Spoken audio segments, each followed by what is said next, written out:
नमस्कार दोस्तों, कैसे हो आप सब। उम्मीद करता हूं कि सभी ठीक होंगे और आज की वीडियो में मैं आपका करता हूं स्वागत। आज की वीडियो बहुत ही ज़्यादा नॉलेज बेस्ड और फुल इन्फॉर्मेशन वाली वीडियो लेकर आया हूं। जैसे कि आपने थंबनेल देख लिया होगा कि आज हम बात करेंगे स्टडी वीज़े के बारे में और वर्क परमिट के बारे में कि कौन सा बेस्ट है और कौन सा गुड है, कौन से वीज़े पर आने में हमें बेनिफिट होगा और कौन से वीज़े में आने पर हमें लॉस भी हो सकता है। कहने का मतलब टाइम वेस्टेज वगैरह हो सकती है, थोड़ी मनी की ओर से भी हो सकता है। टोटली फुल डिस्क्राइब करेंगे, थोड़े से एडवांटेज भी करेंगे और थोड़े से डिसएडवांटेज को भी डिस्क्राइब करने का फुल ट्राई करूंगा। अगर आप वीडियो पर नए आए हैं तो वीडियो को कर दें लाइक, चैनल को कर लें सब्सक्राइब और चैनल को आगे शेयर कर दें या वीडियो को आप शेयर कर दें जिसने भी स्लोवाकिया या किसी भी शेंजन कंट्री की नॉलेज लेनी हो। और आप मुझे इंस्टाग्राम पर फॉलो करके वहां पर भी अपनी कोई भी क्वेरीज कर सकते हो। ठीक है, आप वीडियो स्टार्ट करते हैं और पहले हम बात करेंगे स्टडी वीज़े के बारे में और बाद में करेंगे बात वर्क परमिट के बारे में। स्टडी वीज़े के बारे में आपको मैं बताता हूँ कि कौन कौन सी रिक्वायरमेंट होती है। ठीक है, सबसे पहले आपको चाहिए पासपोर्ट साइज या ट्रैवल साइज फोटो। ठीक है, और पासपोर्ट तो लाजमी है, वो छोटी सी बात है, सभी को पता होता है। और आपके डॉक्यूमेंट्स लाइक +2 का सर्टिफिकेट हो गया, 10th का सर्टिफिकेट हो गया। ठीक है, और अब थोड़ी बैंक स्टेटमेंट चाहिए। बैंक स्टेटमेंट कहीं भी ऐसे मेंशन नहीं है कि कितना चाहिए, आप मानकर चलो 5 से 8 लाख, मिनिमम 4 से 5 लाख भी हो सकता है, मैक्सिमम 8 लाख तक भी हो सकता है।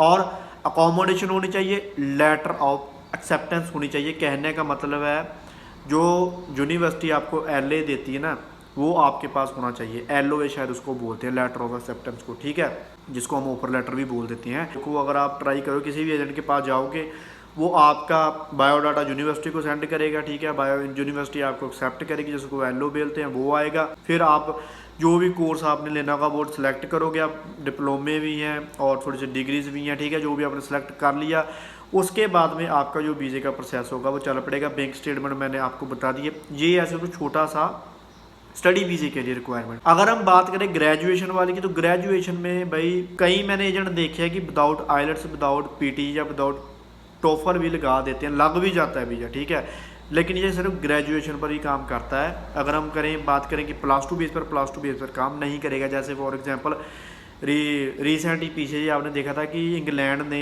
UK ने क्या किया था, विदाउट आइलेट्स ग्रेजुएशन वाले बच्चे उठाने शुरू कर दिए थे। कहने वाले जितने भी 60% के नियर अबाउट, जो 50-60% जिनके भी डिग्री में आए होते हैं, उनको उन्होंने एक्सेप्ट करना शुरू कर दिया था। क्योंकि जो आइलेट्स होती है वो रिक्वायर्ड होती है कि यूनिवर्सिटी हमें जो है LOA दे दें। ठीक है, उसके बिहार पर हमें LOA मिलती है जब हम उसको अपना भेज देते हैं कि हमने ये लैंग्वेज की है। ठीक है, ये इंग्लिश की लैंग्वेज में किया हुआ है। अगर हम बात करें स्लोवाकिया में ऐसा होता है क्योंकि स्लोवाकिया में जो लैंग्वेज है वो स्लोवाक लैंग्वेज बोली जाती है। उसका आइल्स वगैरह से इतना ज़्यादा ताल्लुक नहीं होता। कहने का मतलब कि इतना ज़्यादा उससे लेना देना नहीं होता। अगर आप वहाँ पर जाओगे और आपको साथ में ही स्लोवाक लैंग्वेज का भी जो कोर्स है साथ में फ्री ऑफ कॉस्ट दिया जाएगा, जो आप अपनी एक्स्ट्रा क्लासों में लगाओगे। ठीक है, अब हम बात करते हैं कि कितना टोटल कॉस्ट आ जाता है। इंश्योरेंस वगैरह डालकर इंश्योरेंस भी होती है उसकी। ठीक है, और वैसी भी अगर हम बोलें तो 50 के यूरो के नियर अबाउट होती है, 30 के 50 के बीच में होगी। ठीक है, वैसी भी अगर हम बात करें टोटल कॉस्ट की, तो भाई वो आपका एजेंट, अगर हम बात करें, आपकी फुल भी पे कर देगा। तो आप ऐसा मानकर चलो कि 6 से 8 लाख के बीच में आपको जो है कॉस्ट पड़ जाएगी स्टडी वीज़े की। इसके ऊपर भी हो सकती है, इससे लोएस्ट नहीं होएगी। ठीक है, क्योंकि इसमें आपके एक सेमेस्टर का जो होगा फीस भी जाएगी, ट्यूशन फीस होगी, आपका अकोमोडेशन का खर्चा वगैरह सब कुछ जाएगा। ठीक है, ये रही बात स्टडी वीज़े की। अब हम बात करते हैं वर्क परमिट की। वर्क परमिट में आपका किसी भी तरह का कोई डॉक्यूमेंट नहीं लगता। ठीक है, अगर आपने कोई स्किल सीखी है तो वो आपका लग जाएगा। फॉर एग्जांपल आप ड्राइवरिंग हो तो आपके पास लाइसेंस होगा हैवी, वो लग जाएगा, उसके बिहार पर आपको जॉब मिल जाएगी। अगर हम बात करें इसकी टोटल कॉस्ट की, तो भाई आप ऐसा मान के चलो 10+ ही लगेगा। ठीक है, सभी एजेंट का अलग अलग होता है, 10+ ही आपको ये पड़ जाएगा। ठीक है, अब मैं बात करता हूँ कि दोनों में से कौन सा बेस्ट है। ठीक है, अगर मैं अपनी चॉइस देखूँ तो भाई मेरे को बेस्ट लगता है वर्क परमिट। क्यों लगता है? क्योंकि देखो, अगर हम 10+ खर्च कर जाएंगे अपनी होम कंट्री से किसी कंट्री में, तो 1.5 ईयर के बीच में हमने जितना भी पैसा लगाया होगा वो हम गेन कर लेंगे। उतना हम जो वेस्टेज हुई होगी पैसों की वो हम गेन कर जाएंगे। ठीक है, अगर हम स्टडी वीज़े की बात करेंगे तो सबसे बड़ा लॉस स्टडी वीज़े का ये होता है कि जितनी अमाउंट हमने लगाकर जानी है वही वो 2-2.5 साल के बाद में वो अर्न होगा, ठीक है, फिर आप जाकर गेन करोगे। परमानेंट का होता है कि आपके पास टीआरसी जो होती है वो बहुत जल्द आ जाती है, जो कि एम्प्लॉयमेंट बेस्ड होती है, उसकी थोड़ी सी वैल्यू ज़्यादा होती है एज़ कम्पेयर टू स्टडी वीज़े की वाली टीआरसी कार्ड के लिए, ठीक है। अगर हम बात करें पीआर की तो दोनों का प्रोसेस वो सेम ही है, उसमें कोई डिफरेंस नहीं। उसमें 5 साल के बाद आप नेशनलिटी अप्लाई करोगे, इधर भी 5 साल के बाद अपनी नेशनलिटी अप्लाई करोगे, ठीक है। मेरे रूममेट में थे केरला साइड के बच्चे थे, वो मेरे से मतलब कि 2 साल पहले आए हुए थे, वो स्टडी वीज़े पर आए थे। तो उन्होंने मेरे को बोला कि भाई 2-4 साल पहले तो 5 लाख में हम यहाँ पर आ गए थे, लेकिन जो 5 लाख था ना वो हम अब जाकर पूरा कर रहे हैं 2-2.5 साल के बाद में, ठीक है। उन्होंने मेरे को ऐसा बताया था। एक्सपीरियंस के बिहाफ पर आपको ये बातें बता रहा हूँ कि स्टडी वीज़े में ये लॉस होता है कि जो मनी होती है वो इतनी गेन आप नहीं कर सकते। काफ़ी मानोगे में डाउट चलता रहता है, काफ़ी जने सोचते रहते हैं कि भाई मैं स्टडी वीज़े पर चले जाऊँगा, जितना खर्च होगा मैं शायद गेन कर जाऊँगा। तो आप ये बात तो निकाल ही दो, जस्ट आपका ग्रोसरी का और रेंट का ही निकलेगा, ठीक है, उसमें से, और आप कुछ अर्न नहीं कर पाओगे। अगर वही आप वर्क परमिट चूज़ कर लेते तो आपको बेनिफिट होगा कि 1.5 ईयर के बीच बीच में अपना जो जितनी भी अमाउंट आपने लगाई होगी गेन कर जाओगे, ठीक है। आप स्टडी वीज़े का बेनिफिट ये है कि जिसके पास इतनी अमाउंट नहीं है और पढ़ने लिखने में भी अच्छा है भाई, वो तो स्टडी वीज़ा चूज़ कर ले, ठीक है। अगर उसकी एज, अगर फ़र्ज़ कर लो फॉर एग्जांपल किसी लड़का या लड़की की एज 20+ है, तो भाई उसको वर्क परमिट में ही जाना चाहिए, क्योंकि जब तक आप 25-26 के अराउंड में आओगे तो आप वहाँ का नेशनलिटी ले चुके होंगे, ठीक है। अगर वही आपने मतलब कि स्टडी वीज़ा ले लिया तो आपको थोड़ा सा और डिले हो जाएगा। ये दिक्कत आती है स्टडी वीज़े में और वर्क परमिट। अगर हम वीज़ा रेशियो की बात करें तो दोनों का ही अच्छा है, दोनों का ही वीज़ा जो है इजीली मिल जाता है। लेकिन मैं अगर आप मेरे से पूछोगे तो मैं भाई आपको वर्क परमिट ही रेकमेंड करूँगा, क्योंकि वर्क परमिट रेकमेंड करने में आपको ज़्यादा बेनिफिट होगा। क्योंकि अगर आप वर्क परमिट चूज़ करते हो, आप 8 मंथ्स या 10 मंथ्स वहाँ पर काम करोगे तो और उसी साल के एंड में आप अपने होम कंट्री में गेड़ा लगा सकते हो। अगर आपने होम कंट्री में नहीं जाना तो आप किसी और अनदर कंट्री शेंजन में घूमना, तो आपको वीज़े की जो रिक्वायरमेंट नहीं लगेगी। अगर आपने for example England, Canada, any other country में घूमने जाना है तो आप क्या उस जब आपको हॉलीडेज़ मिलेगी, जैसे वर्क से आपको 2 मंथ्स के लिए हॉलीडेज़ मिलेंगी, तो आप वीज़ा लेकर वहाँ पर घूमने जा सकते हो। ये बेनिफिट सबसे बड़ा ये भी है वर्क परमिट में। अगर हम स्टडी में बात करें तो भाई आपके वीज़े लगने के चांस बहुत कम रह जाते हैं, क्योंकि आपको हॉलीडेज़ लेटर चाहिए यूनिवर्सिटी से, ठीक है। आपने कहाँ घूमने जाना है, अगर आपकी यूनिवर्सिटी आपको अलाउ करेगी तो आप वीज़ा अप्लाई करोगे, लेकिन उसमें जो वीज़ा होता है वो इतना अच्छा सक्सेस रेट नहीं रहता, ठीक है। ये हो गया सबसे बड़ा बेनिफिट वर्क परमिट का। अगर हम बात करें कि स्टडी वीज़े में लॉस नहीं है, लेकिन ये है कि आप समय के हिसाब से थोड़ा सा पीछे चले जाओगे, बस यही होगा, ठीक है। अगर आपके पास थोड़ी मनी कम है तो मैं यही बोलूँगा कि अगर आप कहीं और से भी वर्क परमिट के लिए पैसा गेन कर लोगे तो आपको ही बेनिफिट होगा।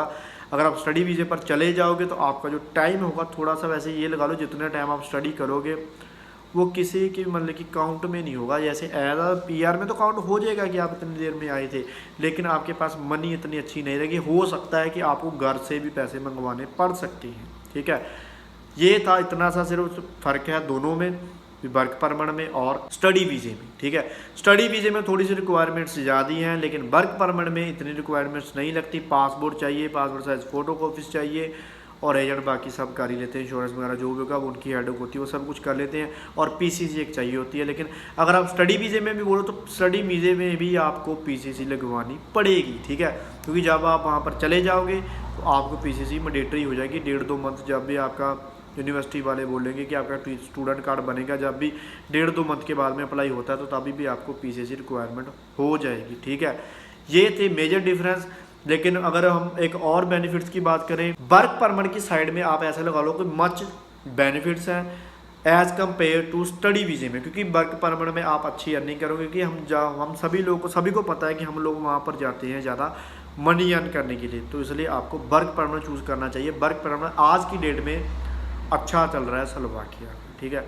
अगर आपके पास कोई एजेंट है तो बढ़िया बात है, नहीं है तो आप मेरे को इंस्टाग्राम पर मैसेज कर देना, मैं उनका नंबर दे दूंगा, लेकिन सीरियस कैंडिडेट को, क्योंकि मैं नंबर प्रोवाइड करने से पहले आप सभी को कुछ क्वेरीज करता हूँ, उनका ढंग से जवाब दिया करो, क्योंकि वो आपके लिए बेनिफिट होता है। ढंग से कहने का मतलब ये है कि अगर मैंने पूछा है कि भाई अब कहाँ के रहने वाले, तो आप प्रॉपर बताया करो कि आप क्या करते हो। मेरे से क्वेरीज करते हो, फिर 1 वीक या 2 वीक के बाद में आप मेरे को फिर दोबारा मैसेज करते हो कि भाई अपने उसका नंबर दे देना, एजेंट का मेरे को नंबर चाहिए, ठीक है। क्योंकि जो अमाउंट उसने बोली मैं आपसे पहले क्लैरिफाई करता हूँ कि आप इससे सेटिस्फाई हो। अगर आप सेटिस्फाई होते हो तभी आपको नंबर दिया जाएगा। क्योंकि क्या होता है, क्वेरीज के लिए भाई वो कॉल नहीं उठाता, क्वेरीज के लिए वो मेरे को भी बोल देते हैं कि आप मेरा नंबर शेयर मत करो, मैं क्वेरीज के लिए अवेलेबल नहीं हूँ, ठीक है। क्योंकि उसमें क्या था, मनी वो बाद में लेते हैं। मैं ऑलवेज आपको वीडियो में ये बात मैं बोल ही देता हूँ कि वो मनी जो है बाद में लेते हैं, ठीक है। अब ये छोटा सा कंपेयर मैंने इसलिए करके दिया था क्योंकि मेरे को काफ़ी दिनों से क्वेरीज आ रही थी कि भाई स्टडी वीज़ा बेस्ट है, वर्क परमिट बेस्ट है, मैं इतनी एज का हूँ, 20 नियर लगा लो या 20 प्लस लगा लो, इन लोगों का ज़्यादा मैसेज आ रहा था। इसलिए मैंने ये प्रॉपर वीडियो बनाकर आपको अभी डाल दी है। वीडियो बढ़िया लगे तो थम्स अप दे देना, नहीं बढ़िया लगे तो ये वाला थम्स अप दे देना, कोई दिक्कत नहीं है।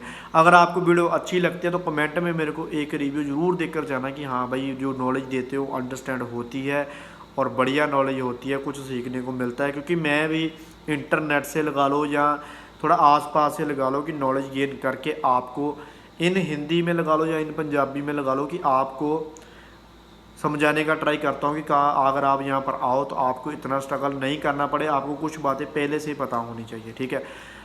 बढ़िया लगा आज की वीडियो में। आप मिलते हैं नेक्स्ट वीडियो में, ऐसे ही बने रहें और वीडियो को कर दें लाइक, चैनल को कर लें सब्सक्राइब और इंस्टाग्राम पर फॉलो करना मत भूलना। आप मिलेंगे एक ऐसी और वीडियो लेकर, तब तक लिए बाय बाय, सत श्री अकाल।